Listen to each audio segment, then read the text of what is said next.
Hello, আসসালামু আলাইকুম। আমি ফারদিন বিন হাসান এবং আপনারা দেখছেন ফারদিনস রিয়াকশন।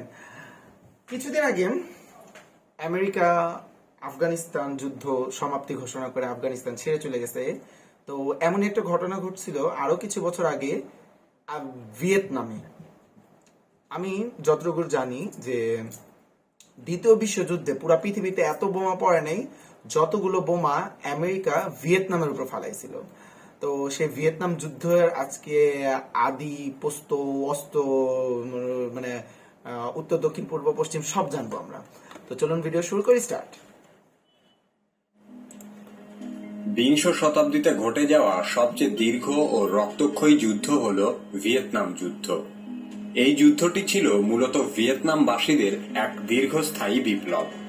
অভিনব গেরিলা কৌশল, ভূখণ্ডগত সুবিধা এবং জয়ের দৃঢ় মানসিকতায় ভিয়েতনাম প্রায় ২০ বছর যুদ্ধ করে বিশ্ব পরাশক্তি মার্কিন যুক্তরাষ্ট্রকে পরাজিত করে। মার্কিন যুক্তরাষ্ট্রের সামরিক ইতিহাসে ভিয়েতনাম যুদ্ধ সবচেয়ে বড় ব্যর্থতার উদাহরণ। কি কেন কিভাবে এই পর্বে জানব আধুনিক কালের অন্যতম রক্তক্ষয়ী ভিয়েতনাম যুদ্ধ সম্পর্কে। ভিডিও শুরু করার আগে অনুরোধ করব, আপনি যদি এই চ্যানেলে নতুন হয়ে থাকেন তাহলে চ্যানেলটি সাবস্ক্রাইব করে বেল আইকনটিতে ক্লিক করুন।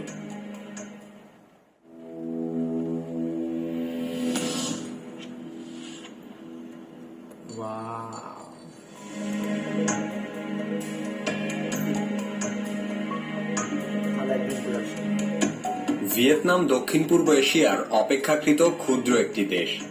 প্রায় ১,২৭,০০০ বর্গ কিলোমিটার আয়তনের ভূখণ্ডে বর্তমানে প্রায় ১০ কোটি মানুষ বসবাস করে। বিভিন্ন সময় বিভিন্ন জাতি ভিয়েতনাম শাসন করেছে। ৫৪৪ সালে ভিয়েতনামের বীর যোদ্ধা লাইবানের নেতৃত্বে প্রথম স্বাধীন রাষ্ট্র ভানজুয়ান প্রতিষ্ঠিত হয়। ৬০৩ সালে ভানজুয়ান রাষ্ট্র দখল করে নেয় চীন। এরপর ১২ শতকে ভিয়েতনাম স্বাধীন হলেও ১৪০৬ সালে পুনরায় চীন ভিয়েতনামকে নিজেদের নিয়ন্ত্রণে আনে। এই দখলদারিত্বের বিরুদ্ধে সংগঠিত গণ অভ্যুত্থান, বিশেষ করে কৃষক বিদ্রোহের প্রভাবে ১৮০০ শতকে ভিয়েতনাম স্বাধীন হয়। কিন্তু ১৯ শতকে ফরাসি সম্রাট ষোড়শ লুইয়ের শাসনামলে ফরাসিরা ভিয়েতনামে উপনিবেশ স্থাপন করে। পরবর্তীতে লাওস ও কম্বোডিয়াকে ভিয়েতনামের সাথে যুক্ত করে ফরাসিরা এর নাম দেয় ইন্দোচীন। দ্বিতীয় বিশ্বযুদ্ধের সময় ভিয়েতনামে ফরাসি উপনিবেশ থাকা সত্ত্বেও জাপান এ অঞ্চল দখল করে কর্তৃত্ব ফলাতে শুরু করে। এক পর্যায়ে জাপান ও ফ্রান্স সমঝোতার মাধ্যমে ক্ষমতা ভাগাভাগি করে ইন্দোচীন অঞ্চল শাসন করতে থাকে। সে সময় চীন এবং সোভিয়েত ইউনিয়নে চলছিল সমাজতান্ত্রিক বিপ্লব। এই সমাজতান্ত্রিক বিপ্লব থেকে অনুপ্রাণিত হয়ে ১৯৪১ সালের মে মাসে ভিয়েতনামের জাতির পিতা হো চি মিন ভিয়েতমিন নামে একটি স্বাধীনতা সংঘ প্রতিষ্ঠা করে। এই সংগঠনের মূল উদ্দেশ্য ছিল জাপান ও ফ্রান্সের ঔপনিবেশিক শাসন থেকে ভিয়েতনামকে মুক্ত করা।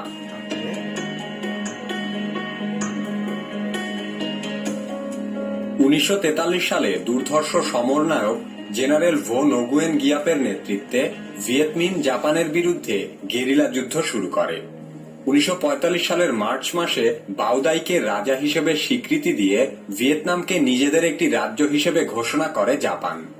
সে সময় এক ভয়াবহ দুর্ভিক্ষে বহু মানুষ মারা গেলে ভিয়েতনামীদের মধ্যে ক্ষোভ বৃদ্ধি পেতে থাকে। অন্যদিকে দ্বিতীয় বিশ্বযুদ্ধে জাপান ক্রমশ দুর্বল হয়ে পড়লে ১৯৪৫ সালের ১৪ই আগস্ট ভিয়েতমিন ভিয়েতনামের বিভিন্ন অঞ্চলের দখল নিতে শুরু করে।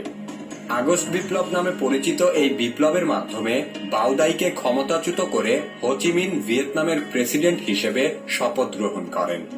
১৯৪৫ সালের ২ সেপ্টেম্বর হো চি মিন ভিয়েতনামের হ্যানয় শহরে স্বাধীনতা ঘোষণা করেন। তখন ভিয়েতনামের নতুন নামকরণ করা হয় ডেমোক্রেটিক রিপাবলিক অফ ভিয়েতনাম। হো চি মিনের নেতৃত্বাধীন স্বাধীন সরকার পুরো ভিয়েতনামের দায়িত্ব পালন করেছিল মাত্র ২০ দিন। ১৯৪৫ সালের ২৩ সেপ্টেম্বর ফরাসি বাহিনী দক্ষিণ ভিয়েতনামের সাইগন শহর থেকে নতুন সরকারকে উৎখাত করে। ভিয়েতমিন তখনও উত্তর ভিয়েতনামের নিয়ন্ত্রণ ধরে রাখতে পেরেছিল। পরবর্তীতে ফ্রান্স ১৯৪৯ সালের জুন মাসে বাওদাইকে প্রধান করে দক্ষিণ ভিয়েতনামের নতুন সরকার ঘোষণা করে এবং সাইগন শহরকে দক্ষিণ ভিয়েতনামের নতুন রাজধানী করা হয়। মার্কিন যুক্তরাষ্ট্র সহ কমিউনিস্ট বিরোধী দেশগুলো তখন দক্ষিণ ভিয়েতনামকে স্বীকৃতি প্রদান করে। অন্যদিকে উত্তর ভিয়েতনাম সমাজতান্ত্রিক দেশ চীন এবং সাবেক সোভিয়েত ইউনিয়নের স্বীকৃতি লাভ করে। ফলে ভিয়েতনাম বিভক্ত হয়ে উত্তর ও দক্ষিণ ভিয়েতনামে পরিণত হয়। উত্তর ও দক্ষিণ ভিয়েতনামে পরস্পর বিরোধী সমাজতান্ত্রিক ও পুঁজিবাদী মতাদর্শের সরকার শাসনকার্য পরিচালনা করতে থাকে। 1954 সালের মে মাসে দিয়েন বিয়েন ফু নামক অঞ্চলে ফ্রান্সের সাথে ভিয়েত মিন বাহিনীর ভয়াবহ যুদ্ধ হয়। জেনারেল ভো নগুয়েন গিয়াপের নেতৃত্বে ভিয়েত মিন বাহিনীর কাছে ফরাসিরা চূড়ান্তভাবে পরাজিত হয়। আর এর মধ্য দিয়ে শেষ হয় 1946 সালে শুরু হওয়া প্রথম ইন্দোচীন যুদ্ধ, যা দ্বিতীয় ইন্দোচীন যুদ্ধ বা ভিয়েতনাম যুদ্ধের এক উর্বর পটভূমি তৈরি করে। প্রথম ইন্দোচীন যুদ্ধে ফরাসিরা পরাজিত হয়ে বিদায় নিলেও উত্তর ও দক্ষিণ ভিয়েতনামের ঐক্যের অভাবে একক ভিয়েতনাম গঠন করা সম্ভব হয়নি। বিশ্ব রাজনীতির প্রেক্ষাপট বিবেচনায় 1954 সালের 21শে জুলাই জেনেভায় ফরাসি সরকারের সাথে একটি চুক্তি স্বাক্ষর করতে বাধ্য হয় ভিয়েত মিন। চুক্তির শর্ত অনুযায়ী সাময়িক সময়ের জন্য হোচিমিনের নেতৃত্বে উত্তর ভিয়েতনাম ও বাউদাইয়ের নেতৃত্বে দক্ষিণ ভিয়েতনামকে বিভক্ত করা হয়। পরবর্তীতে উত্তর ও দক্ষিণ ভিয়েতনামে নির্বাচনের মাধ্যমে 1956 সালের মধ্যে দুই ভিয়েতনামকে একত্রীকরণের কথাও চুক্তিতে উল্লেখ ছিল। 1955 সালে দক্ষিণ ভিয়েতনামে মার্কিন যুক্তরাষ্ট্রের পাতানো নির্বাচনের মাধ্যমে বাউদাইকে সরিয়ে কট্টর সমাজতন্ত্র বিরোধী নো দিন দিয়েমকে প্রেসিডেন্ট নির্বাচিত করা হয়। কমিউনিস্ট শাসিত উত্তর ভিয়েতনামকে মোকাবেলার লক্ষ্যে মার্কিন যুক্তরাষ্ট্র দক্ষিণ ভিয়েতনামের সামরিক বাহিনী ও পুলিশকে প্রশিক্ষণ দেওয়ার পাশাপাশি অস্ত্র সরবরাহ করতে শুরু করে। 1959 সালের জানুয়ারিতে উত্তর ভিয়েতনামের কমিউনিস্ট পার্টি দক্ষিণ ভিয়েতনাম সেনাবাহিনীর বিরুদ্ধে সর্বাত্মক প্রতিরোধ যুদ্ধের ঘোষণা দেয়। আর এর মধ্য দিয়ে বিশ্বের ইতিহাসে দীর্ঘতম এক রক্তক্ষয়ী যুদ্ধের যাত্রা শুরু হয়। 1960 সালের ডিসেম্বর মাসে দক্ষিণ ভিয়েতনামের সমাজতান্ত্রিকদের সাথে ভিন্ন মতাদর্শীরা মিলিত হয়ে ন্যাশনাল লিবারেশন ফ্রন্ট গঠন করে। 1961 সালে মার্কিন প্রশাসন দক্ষিণ ভিয়েতনামের ঐক্যপন্থীদের প্রতিহত করার জন্য সামরিক, অর্থনৈতিক ও প্রযুক্তিগত সহায়তা প্রদানের সিদ্ধান্ত গ্রহণ করে। 1964 সালে উত্তর ভিয়েতনাম টংকিং উপসাগরে মার্কিন নৌবাহিনীর উপর বোমাবর্ষণ করে। সাথে সাথে ওয়াশিংটনও উত্তর ভিয়েতনামে বোমাবর্ষণের নির্দেশ দেয়। 1961 থেকে 1965 সালের মধ্যে মার্কিন যুক্তরাষ্ট্র ভিয়েতনামে প্রায় 1.5 লক্ষ সৈন্য পাঠায়। অন্যদিকে উত্তর ভিয়েতনামের উদ্যোগে গঠিত জাতীয় মুক্ত ফ্রন্টকে সহায়তা করতে থাকে চীন ও সোভিয়েত ইউনিয়ন। এর ফলে যুদ্ধ এক ভয়াবহ আকার ধারণ করে। কিন্তু মার্কিন বাহিনী অত্যাধুনিক অস্ত্র ব্যবহার করেও পাহাড় অরণ্যে ভরা ভিয়েতনামের গ্রামীণ অঞ্চলে খুব একটা সুবিধা করতে পারছিল না। 1968 সালে রিচার্ড নিক্সন আমেরিকার ক্ষমতায় এসে সম্মানজনকভাবে ভিয়েতনাম যুদ্ধ থেকে প্রস্থান করতে চায়। এর প্রেক্ষিতে 1973 সালের 27 জানুয়ারি চুক্তি স্বাক্ষরের মাধ্যমে মার্কিন যুক্তরাষ্ট্র ভিয়েতনাম থেকে সৈন্য প্রত্যাহার করতে সম্মত হয়। 1974 সালের মধ্যে মার্কিন সেনারা ভিয়েতনাম ত্যাগ করলে দক্ষিণ ভিয়েতনামের সামরিক ব্যবস্থা ভেঙে পড়ে। 1975 সালের 30 এপ্রিল দক্ষিণ ভিয়েতনামের রাজধানী সাইগন উত্তর ভিয়েতনাম দখল করে নেয়। এর মধ্য দিয়ে কার্যত ভিয়েতনাম যুদ্ধের সমাপ্তি ঘটে। এরপর 1976 সালে আনুষ্ঠানিকভাবে উত্তর ও দক্ষিণ ভিয়েতনাম ঐক্যবদ্ধ হয়। ভিয়েতনাম যুদ্ধে প্রায় 32 লক্ষ ভিয়েতনামী মানুষ মারা যায়। এছাড়াও প্রতিবেশী দেশ লাওস ও কম্বোডিয়ার প্রায় 10 থেকে 15 লক্ষ মানুষ এই যুদ্ধে মৃত্যুবরণ করে। অন্যদিকে প্রায় 58,000 মার্কিন সেনা নিহত হয় এবং প্রায় 3 লক্ষ মার্কিন সেনা আহত হয়ে পঙ্গুত্ব বরণ করে। এই যুদ্ধে মার্কিন যুক্তরাষ্ট্রের প্রায় 1850 বিলিয়ন মার্কিন ডলার খরচ হয়। 1965 থেকে 1973 সালের মধ্যে মার্কিন বিমান ভিয়েতনামে প্রায় 80 লক্ষ টন বোমা নিক্ষেপ করে। অতীতে প্রথম বিশ্বযুদ্ধে প্রথমবারের মতো কোনো যুদ্ধ মাটি ছেড়ে আকাশেও পৌঁছে যায়। 1914 থেকে 1918 সালের মধ্যে শুধু যুদ্ধের উদ্দেশ্যে জার্মান বাহিনী প্রায় 50,000 বিমান নির্মাণ করে। অন্যদিকে 1917 সালে প্রথম বিশ্বযুদ্ধে জড়ানোর পর আমেরিকান সরকার ব্যস্ত ছিল উড়োজাহাজ আবিষ্কারকদের পেটেন্টের যুদ্ধ থামাতে। মানব সভ্যতার অন্যতম এক বিস্ময় উড়োজাহাজ কিভাবে আবিষ্কার হয়েছিল তা জানতে কি কেন কিভাবে এই ভিডিওটি দেখুন। কি কেন কিভাবে চ্যানেলে আপনি নতুন হলে এই চ্যানেলের অন্যান্য ভিডিওগুলো ওকে, ভিডিও শেষ।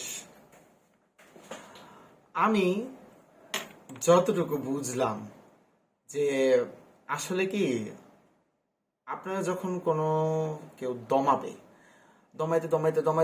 এক সময় যখন দেয়ালে পিঠ ঠেকে যায় না, তখন কিন্তু আপনি বাঁচার জন্য একটা ধাক্কা দিবেন। তো সেই ধাক্কাটা ভিয়েতনামবাসী খুব ভালোভাবে দিয়েছিল এবং আমেরিকার মতো একটা পরাশক্তিকে হিলায় দিছিল।